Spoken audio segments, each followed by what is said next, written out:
ঐক্যবদ্ধভাবে আমরা সংরক্ষিত রাখবো। অনেকে বলে যে খুলনা আমি দেখলাম যে ভাই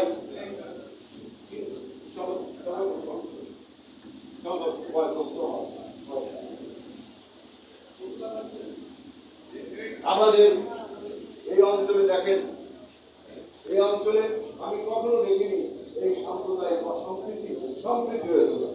91 সালে আমি যখন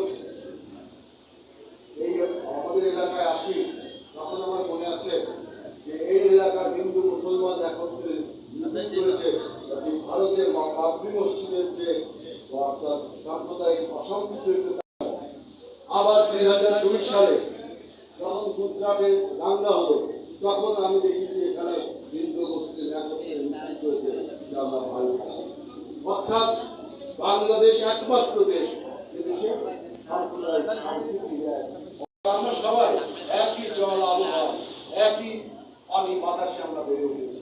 আমাদের মধ্যে ওরকম কোনো বিভেদ আপনার দুর্গা উৎসব আপনারা পালন করেন।